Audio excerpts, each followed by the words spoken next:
नमस्कार, बहुत बहुत स्वागत है आपका। आइए आज बात करते हैं कि श्राद्ध में ब्राह्मण भोजन का सही समय क्या है। श्राद्ध में ब्राह्मण भोजन का सही समय क्या है, या दूसरे शब्दों में कहें तो पितृपक्ष में ब्राह्मण भोजन का सही समय क्या है, इस विषय में आज आपको जानकारी देते हैं। देखिए, कुछ चीजें विशेष कही गई हैं, विशेष बताई गई हैं, जैसे कि कुपत बेला दौहिक पुत्र अर्थात कन्या का पुत्र, और तिल, जौ, तुलसी दल, गंगा जल, कुश, चांदी, ये कुछ चीजें हैं जो श्राद्ध में बहुत ही अत्यधिक महत्व रखती हैं। तो आज आपको हम बताते हैं कि वह कौन सा सर्वोत्तम समय होता है जिस समय में ब्राह्मणों को आप यदि भोजन कराते हैं, उन्हें आप खाना खिलाते हैं, तो उससे आपके पितरगण बहुत अत्यधिक तृप्त होते हैं और संतुष्ट होते हैं, और संतुष्ट होकर के आपके सभी मनोवांछित फलों को पूर्ण करते हैं, मनोवांछित फल प्रदान करते हैं। तो जो मैंने शब्द कहा कुपत बेला, यानी कुत्सिक, जो दुख को, संताप को नष्ट करने वाला, तो कुपत बेला कहते हैं दिन के 11:36 से लेके 12:24 के बीच यदि इस टाइम पे आप ब्राह्मण भोजन कराते हैं तो इससे उत्तम समय और कोई नहीं है, ये सर्वोत्तम समय होता है। तो इस समय पे आप ब्राह्मण भोजन कराएं। और ब्राह्मण भोजन के साथ साथ आपको मैंने बताया कि जो ये अन्य चीजें हैं, इन चीजों का भी बड़ा विशेष महत्व है।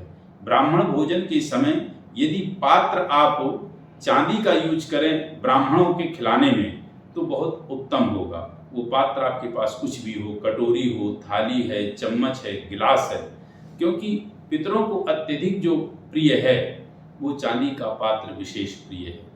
फिर उसके साथ साथ ये जो अन्य चीजें मैंने बताई, इन चीजों का आप दान भी करें तो सर्वोत्तम होगा। और उसके साथ साथ जब आप खाना खिलाएं तो उस वक्त पूरा प्रयास करें कि आप मौन हों, और ब्राह्मण जो खाना खाएं वो भी लगभग मौन रहें, और कुछ भी चीज आपको देना है या उनको चाहिए है तो इशारे में बात करें। और कभी भी भूल करके उनसे आप खाने का स्वाद ना पूछें कि खाना कैसा बना है। खाना की किसी प्रकार की आप जो है स्वाद की जो है चर्चा ना करें, इससे देवगण जो है रुष्ट होते हैं और वो खाना को स्वीकार नहीं करते हैं। तो ये मैंने बताया कि कौन सी बेला सर्वोत्तम है पितरों के निमित्त ब्राह्मण भोजन कराने का, ब्राह्मणों को खिलाने का श्राद्ध पक्ष में। तो इस विषय का विशेष आप ध्यान रखें और इस तरह से आप जो है ब्राह्मणों को भोजन खिलाएं। और इन चीज़ों का विशेष ध्यान दे करके बाद में बहुत ही भाव विभोर होकर के आप यथा श्रद्धा जो भी आप उनको देना चाहते हैं वो यथा श्रद्धा, बड़े श्रद्धा के साथ, बड़े भाव के साथ उन ब्राह्मणों को वो दान दें। ब्राह्मण जब आपके घर आते हैं तो उस वक्त उनका पाद प्रक्षालन करें, अर्थात उनके पैरों को धुलें, और खड़े होकर आप उनके पैरों को ना धुलें। कहने का तात्पर्य कि ब्राह्मण खड़ा हो और फिर पाद प्रक्षालन कर रहे हैं तो ना करें। ब्राह्मण को किसी चीज़ में बैठा दें, कुर्सी वगैरह में बैठा करके फिर उनके पैरों को धुलें, और उसके बाद आप उनको बैठा करके जो भी आपने खाना बनाया है वो खाना उनके सामने प्रस्तुत करें और उनको उस खाने से संतुष्ट करें। और अंतिम में आप जो भी उन्हें दे रहे हैं दे करके उनके पैर छू करके उनका आशीष प्राप्त करें।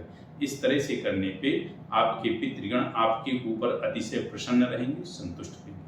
तो ये जानकारी आपको हमने दी, बस इतना ही। नमस्कार।